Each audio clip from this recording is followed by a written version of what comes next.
Good morning and welcome to Palestine Deep Dive. In fact, welcome to this, the first Palestine Deep Dive of 2024, our 86th show, and a very special show today because we're joined by Munther Isaac. And Munther is, of course, Palestinian Christian theologian and the senior pastor at the Evangelical Lutheran Church in Bethlehem.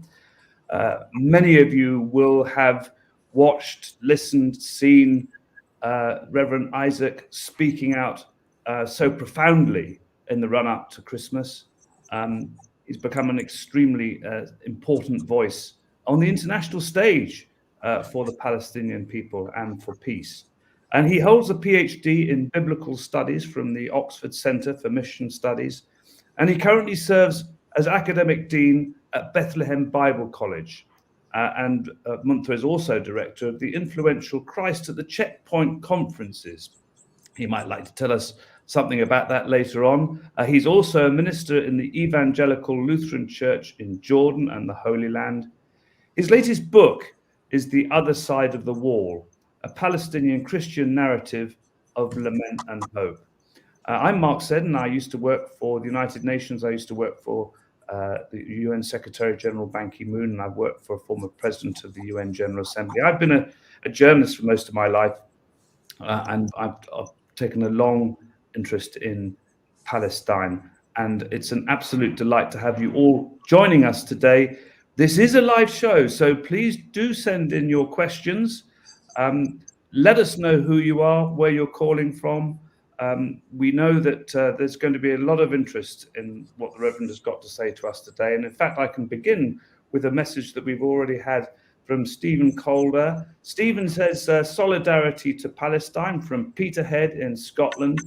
Thanks for your witness and courage, Reverend Isaac. Yvonne, I don't know where you're calling from or sending a message from, Yvonne, but Yvonne says, your Christmas sermon has been ringing in my ears since. Solidarity. Reverend, thank you very, very much for joining us. Christmas has, of course, passed, but the memory of Jesus Christ, not in a manger, but in the rubble of a destroyed home in your church, will stay with the world for a very, very long time. It was a very profound statement in itself. Of course, we can't begin this interview without mentioning the cancellation of Christmas, which is a fairly seismic thing to happen if you think about it. I mean, in Bethlehem, essentially, you declared Christmas had been cancelled, and I just really wanted to know what kind of impact that had around the world. What sort of response did you get, do you think that this has made people think more carefully about what is happening? Because, of course, a lot of people remain fairly unaware, for instance, that there's a sizable and historic community of Christians still in the Middle East. Yeah, thank you, Mark, first for having me. I'm grateful for this opportunity. The cancellation of Christmas, I think, made headlines because Bethlehem is the capital of Christmas, and there is something about the place where Christmas happened and started, not celebrating in a normal way the birth of Jesus and the events that surround it. And I think it says something about the disconnect the world has right now with not just Bethlehem, Palestine, but Middle Eastern Christians in general, because many in the West probably think Christianity is a Western phenomenon and forget that Christianity began here, has its roots here, and actually, to a certain degree, looks different here. Yet somehow they presume they have the authentic version. Yet what I have been saying and would continue to say is that the cancellation of the celebrations itself is not the news. The news is why it happened. And the fact that all church leaders agreed and met and together made a public statement that we cannot celebrate Christmas this year says volumes about the magnitude of the events that are currently unfolding in Gaza. And by the way, the decision itself was made in November, when probably the death toll was around 10,000. And who would have thought that now we're in almost, in January, mid-January maybe, and beginning of January, and this war is still happening, and the death toll keeps increasing. It's horrifying to believe that none of the advocacy, none of all our work actually made a difference. And it seems Israel will continue to do what it wants. Israel, I don't think they care for public opinion, because public opinion at the end of the day is not what holds them accountable. It's the international community, the UN, the governments. And so far, we haven't seen a change in the position of governments. So I hope that what we have done at least help draw attention to the catastrophe that is unfolding right now in Gaza with the genocide of right now more than almost, without people under the rubble, 22,000, more than 9,000 children. It's unbelievable. It's really unbelievable that it's going on as we speak. And Reverend, of course, that's Gaza, but we know from our news reports and what we see on social media that the West Bank has not been immune. East Jerusalem has not been immune. There have been lots of IDF attacks and missions into the West Bank. What's the situation in Bethlehem right now and its environs? Yeah, Bethlehem is under siege since October 7th. It was under siege before October 7th, let's be clear, but now it's a very strict siege. Checkpoints in and out, especially cutting us from Jerusalem, where right now you have to change cars, walk, go around ways just to get into Bethlehem. And going from one Palestinian town to the other now is a risky endeavor because of the violence, especially settler violence in the night, and the severity of the checkpoints, which cause so much delays. Now you have to account. If I'm going to Ramallah, I have to account 3 hours in advance if I have to go, because I know there will be delays on the checkpoints on the road. In addition to the constant, almost daily incursions now, especially on the refugee camps in Bethlehem. Mark, this is not only after October 7th. This has been the case in the last 2-3 years in the West Bank, and definitely in the last year with the election of a new government in Israel. I was looking at my notes as a pastor from what I spoke in our church early January last year, and I said, we're very concerned about this government.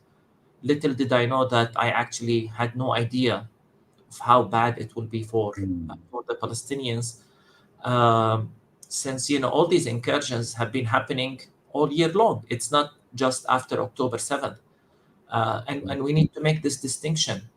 And this is, by the way, why every time I speak and every time I talk to church leaders, one of the main points we insist on is that this did not start in October 7th. You can't isolate October 7th from its context, from what happened, the wider context. And sadly, tragically, the occupation keeps getting tougher and tougher on Palestinians, causing more and more lives. I noted last month there was an incident in Jenin refugee camp, which there was a missile strike on a house that killed, I think, 4 or 6 young people. I can't remember. And it was just a passing by news, no one talked about it because, if all the focus is on Gaza, and rightly so, because, this is nothing compared to Gaza, yet still it's boiling. And my fear is that it will explode one day. Well, Reverend, I mean, it's been a steep learning curve for many, many people around the world. Some who should have known better, others who are genuinely interested and alarmed when they learn more. Your description of daily life and the checkpoints, and the fact that this has been going on for a very, very long time was, of course, echoed by the UN Secretary General Antonio Guterres, who said this: none of this, what happened in October the 7th, didn't happen in a vacuum. So, I mean, looking at the situation now, I think people are very curious because they see Muslims, they see Christians, they see also Palestinian. There are Palestinian Jews as well, people who are Jewish who call themselves Palestinians still, and they look at what is happening, and they are very, very shocked at the fact that the media very often does not report on what is happening. And I just wanted to ask you about one particular community, the Armenian, in the Armenian quarter in Jerusalem. We've seen some really very, very alarming developments there. We've had a call from church leaders for international action to stop essentially people being driven out of the Armenian quarter. Can you tell us something about the situation there and what that community stands for and is all about? Yeah, I think what the Armenian community in Jerusalem is going through is part of a wider phenomena of the current Israeli government, and before it, the governments before it, but definitely this government and the municipality of Jerusalem, going through implementing a systematic, well-executed plan to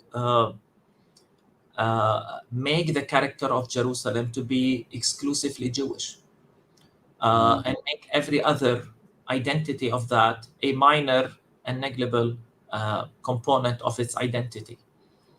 And this is, to me, a very dangerous thing, because Jerusalem, with its symbolism, has to be a city known for its diversity and its inclusivity and living together as different faith communities.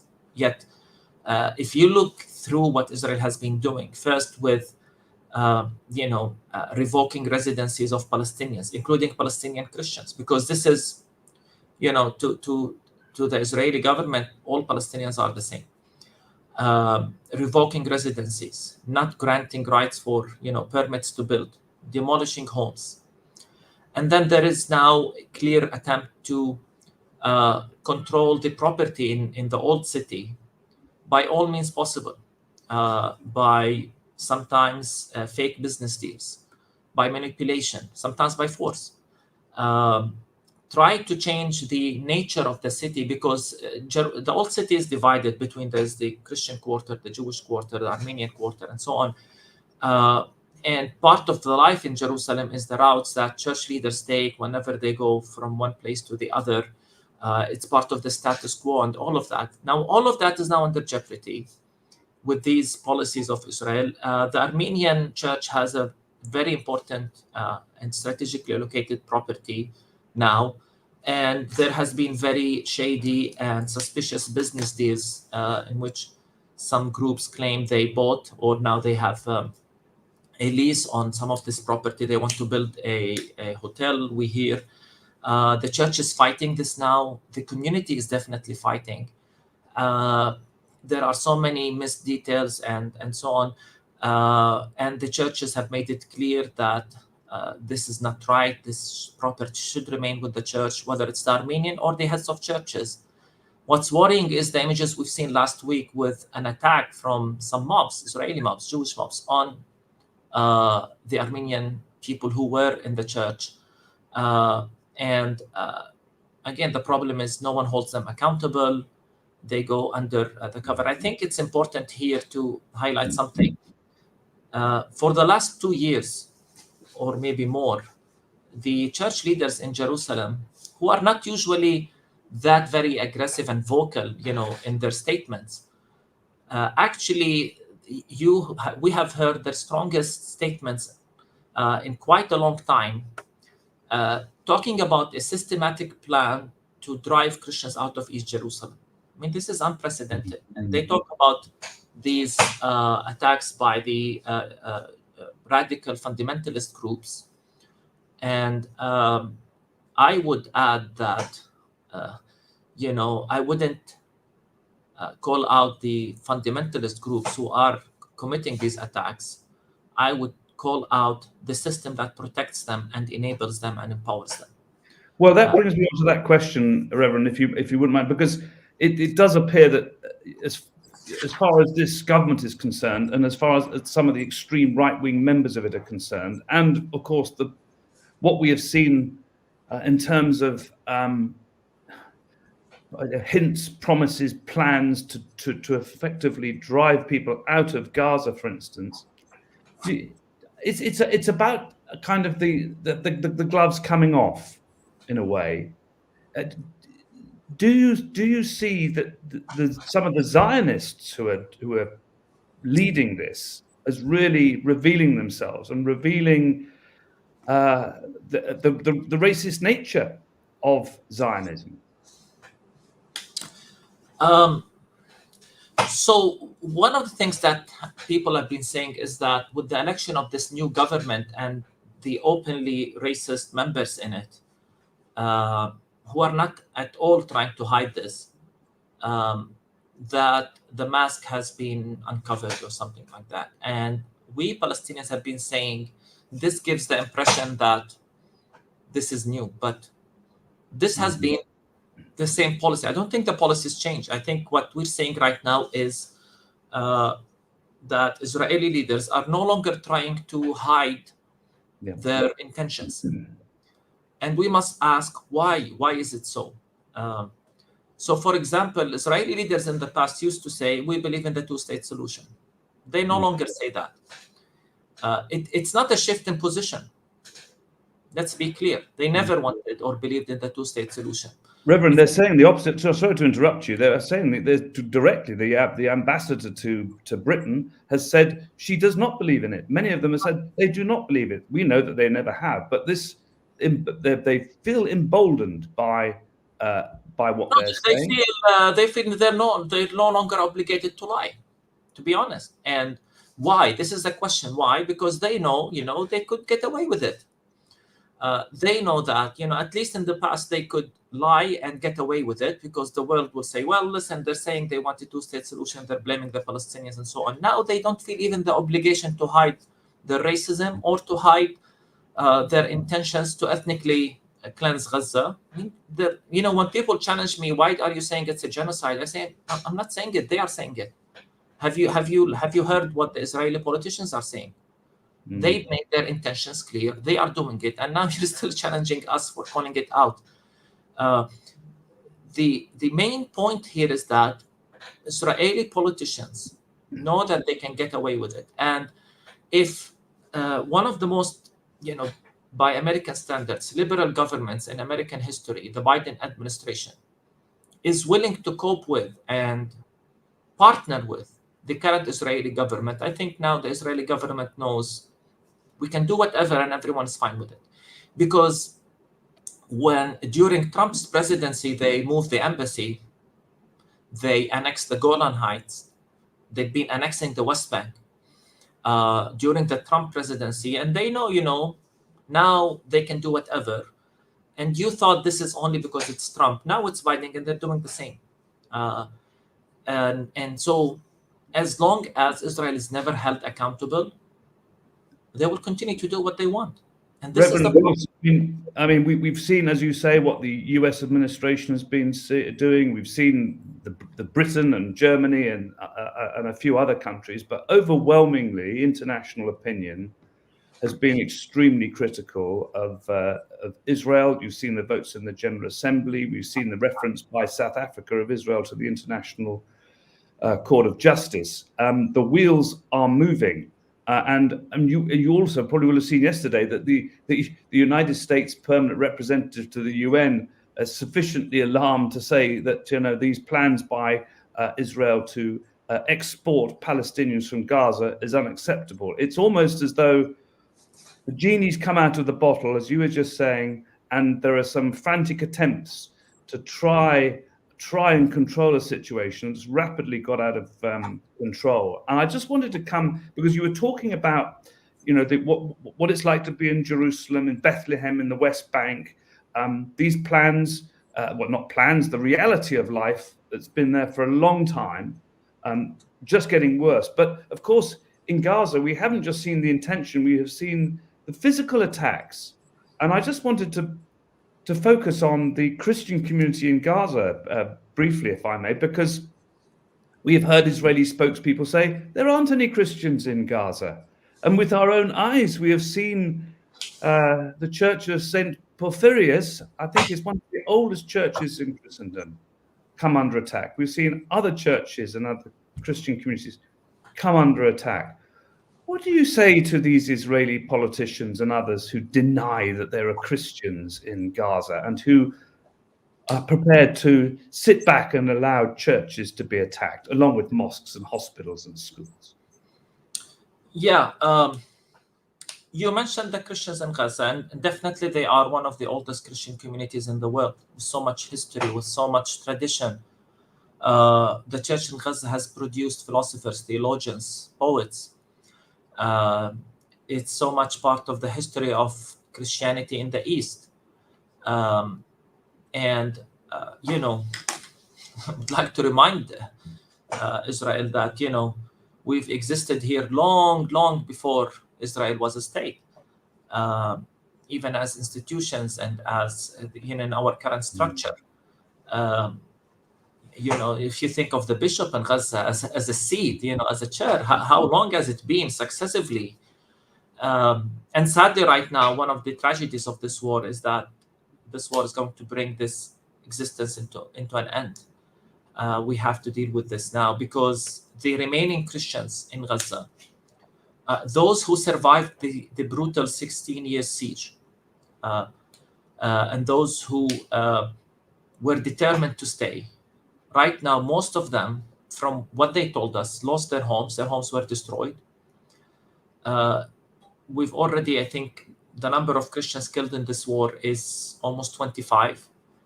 Right now, we're losing people in the church from sickness.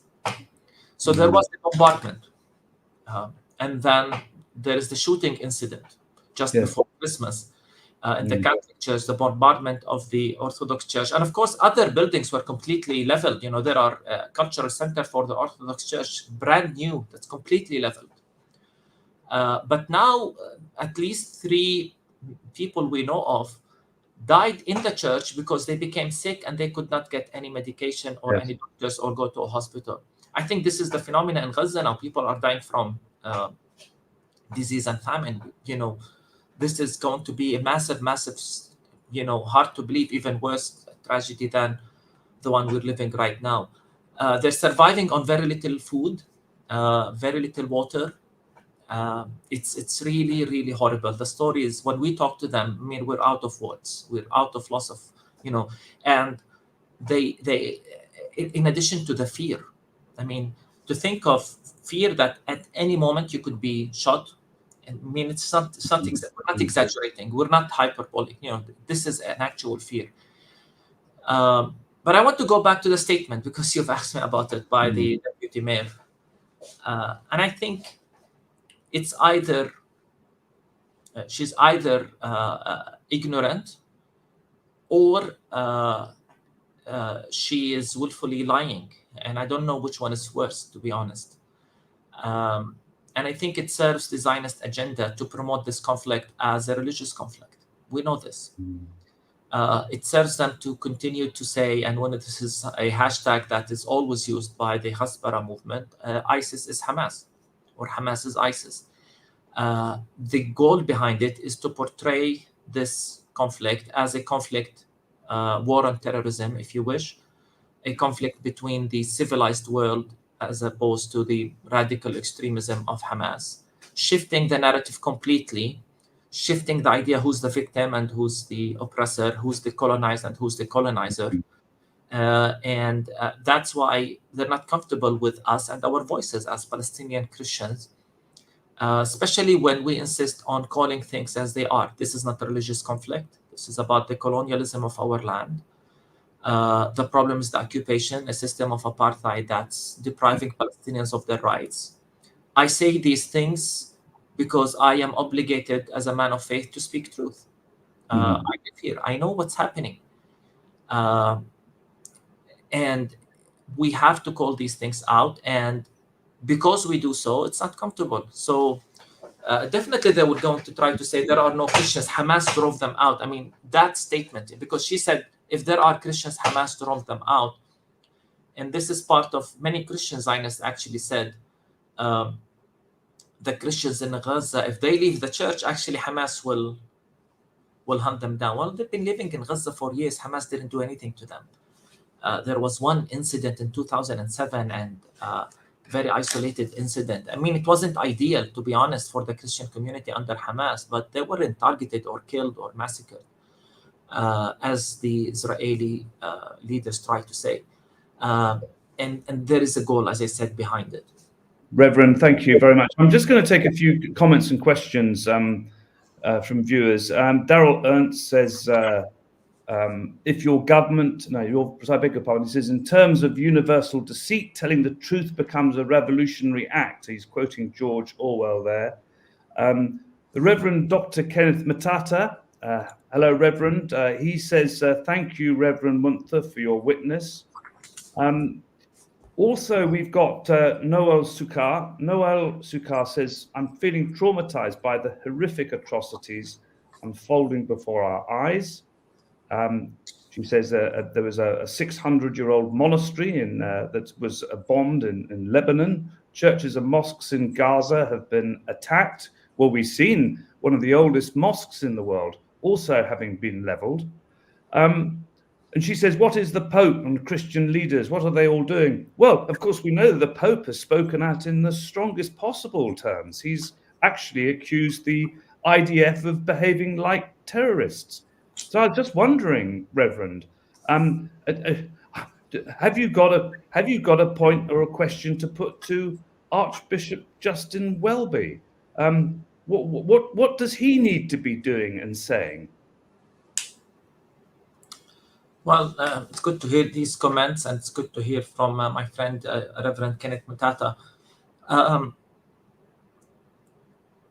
think what I want to say is what I have already said in my sermon about what Christians should say and do when it comes to Gaza. And to me, as I said, and I'm convinced of this, Gaza has become the moral compass of the world.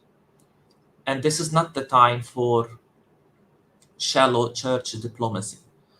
This is not the time to send our best wishes and prayers and pray for peace. As peacemakers, I'm convinced we need to call things out by their name. And that's why I said, I think this is, when will churches realize this is a genocide? Or have the courage to call it out as a genocide? When will they have the courage to say, well, yeah, we defended it as self-defense? Because most churches called this self-defense and justified this war. And now, okay, and as I said recently to a church leader here, a Western church leader who came to visit, I said, well, okay, maybe the first 2 weeks, 3 weeks, 4 weeks, it's been 3 months and you see the death toll and you see the intentions, you've heard the statements. Will you acknowledge that this is not self-defense anymore? Will you acknowledge that it has become a clear attempt to empty Gaza, to ethnically cleanse Gaza? So to me right now, this is the time to act. And silence and shallow diplomacy is complicity with what is with this genocide that is taking place.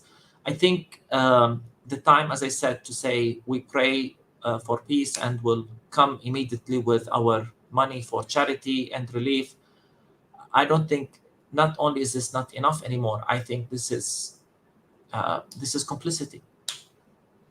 And Reverend, when you talk about action, the need for action, what sort of action are you calling for? Well, we need to mobilize our people. Churches have a strong network. We need to mobilize our faithful. We need to educate them. We need to, to begin with, call things by their name. And then speak to our representatives, to our political leaders. I think churches have the moral authority and obligation to challenge their politicians about their positions with regard to what's happening in Gaza. I think we need to do more prayers. I am a man of faith. I think God listens to prayers. I think we need to educate our people about what's happening, and definitely step in to support. People sometimes get the impression I'm against efforts for charity and relief. No, I'm not. I mean, this is the time to give and support, but you can't just do that. You have to challenge the structures of injustice. I think churches need to be more vocal and challenge the politicians to speak out. And so, if you, and finally, if you were to, because there are so many people in this country and elsewhere of many different religions, and of course who don't have a religion but are still very, very concerned and want to help. What could they be doing? What sort of pressure? And I'm looking at specifically at the churches and the faith groups in Britain. And around the world, what can people actually be doing in terms of getting much more strongly, much stronger actions actually from governments? I mean, religious leaders can put real pressure on governments. We've heard it from the Pope, but what about some of the other religious leaders who could be speaking out more strongly?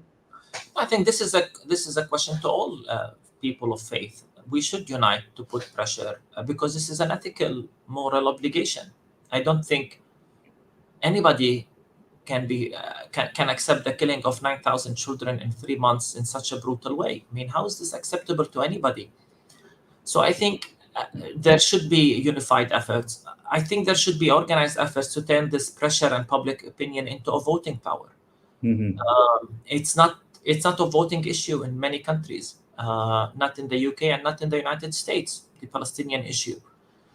This needs to become something that is discussed among. Well, if I might interrupt you there just briefly, Reverend, I think in a way it is becoming a very strong voting issue. In Britain, certainly with the opposition Labour Party, there are a lot of voters who are very sympathetic to the Palestinian cause. And a lot of voters, of course, just appalled by what they're seeing, because it's no longer, as you say, self-defense. It is moving towards. It's good to see, but it's still not yet in the United States. This is for sure. And finally, I wanted to say that there are many grassroots movements that are calling for ways to hold Israel accountable, whether through boycott, whether through economic pressure, whether through sanctions and so on. I think this is important. This is part of our creative nonviolent resistance as grassroots movements.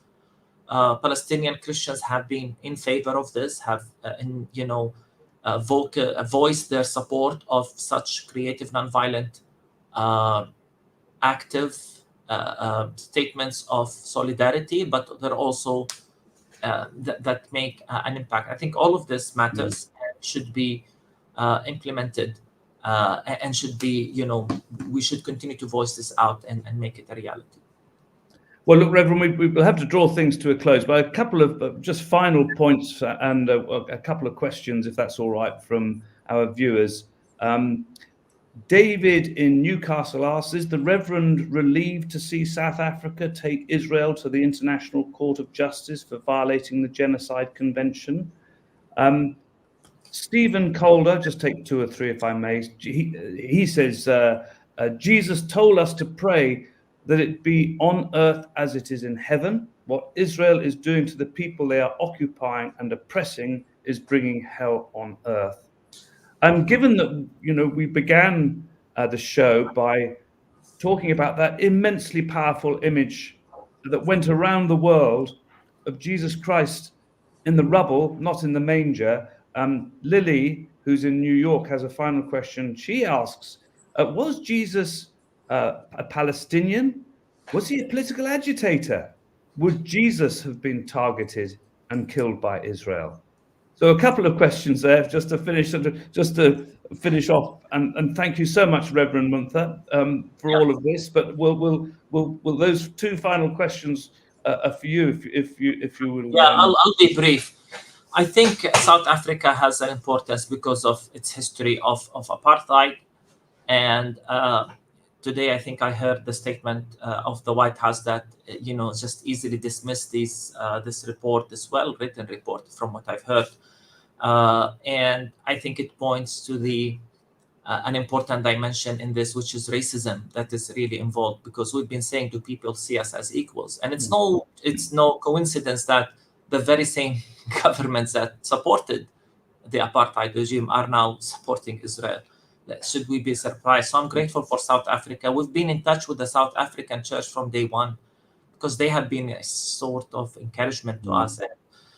Many prominent church leaders from South Africa were actually in Bethlehem with us in that during the Christmas week to show solidarity. Jesus under the rubble would, I think I need to be here, to be precise. I think when we put Jesus, when we say Jesus would be born in Gaza under the rubble, to me this is a sign of solidarity with people who are oppressed, with people who are going through a genocide, with people who are suffering. I'm not trying to claim a national identity on Jesus as opposed to other national, as if he's exclusively Palestinians. I'm saying Jesus is in solidarity with the people of Gaza right now in the midst of their suffering and their anguish and their pain. And when they are dehumanized, putting Jesus in a manger on the rubble, I think to me was sending a message to the world that these people are precious, these people deserve life, deserve dignity, and that these people will overcome, because justice must overcome. This is my conviction, and this is why we did it. We're not, as I said, claiming Jesus against others. We're not making Jesus one of our own, and he's not. We're saying when people suffer, God is in solidarity with those who suffer. This is our conviction.